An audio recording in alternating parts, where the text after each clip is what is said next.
Matapos bumisita ni Pangulong Bongbong Marcos sa Bicol nitong weekend, si Naga City Mayor Leni Robredo naman ang dumayo at bumisita sa Pangulo sa palasyo.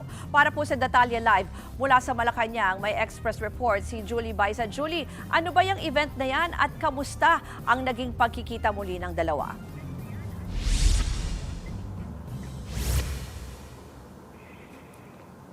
Ruth, muling nagsama sina Pangulong Bongbong Marcos at former Vice President at Naga City Mayor Leni Robredo dito sa Malacanang. Kasabayan ng pagdalo ni Mayor Leni sa pagtitipon ng mga local leaders sa palasyo.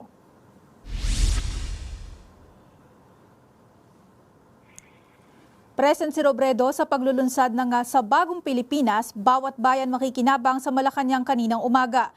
Programa ito ng national government bilang pagsuporta sa lokal na pamahalaan. Sa ilalim nito, may nilaang 57.8 billion para sa Local Government Support Fund o LGSF. Ayon kay Pangulong Marcos, mabilis at diretso na ngayon ang pondo sa lokal na pamahalaan. Sila naman daw kasi ang nakaalam ng pangangailangan ng mga komunidad. Iniiwasan na raw ayon kay PBBM ang naging problema sa mabagal na proseso ng pag-aproba, pagsusumite ng requirement at mga nawawalang request ng LGU. Umaasa naman ng Pangulo na mas mararamdaman na ng publiko ngayon ang mga programa ng gobyerno. Mula raw yan sa edukasyon, kalusugan at maging sa infrastruktura.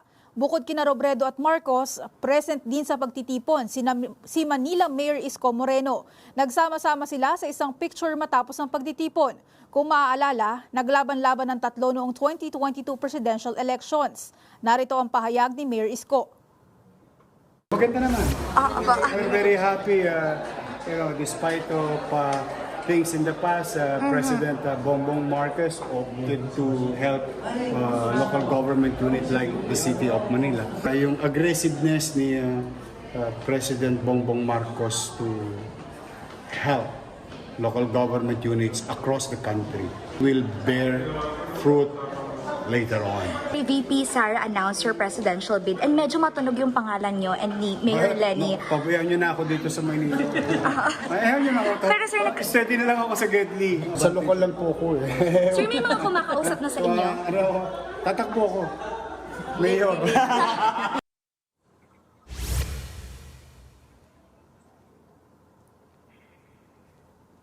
Ruth, bukod sa photo, wala nang interaksyon sina Robredo, Marcos at Moreno. Wala ring private meeting si PBBM sa sino man sa mga alkalde.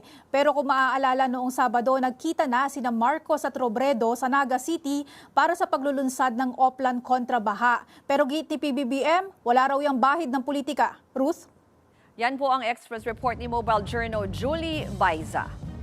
Mga kapatid, Ruth Cabalco, para sa mabilis na pasada ng mga balitang dapat niyong malaman, mag-follow at mag-subscribe sa social media pages ng News 5.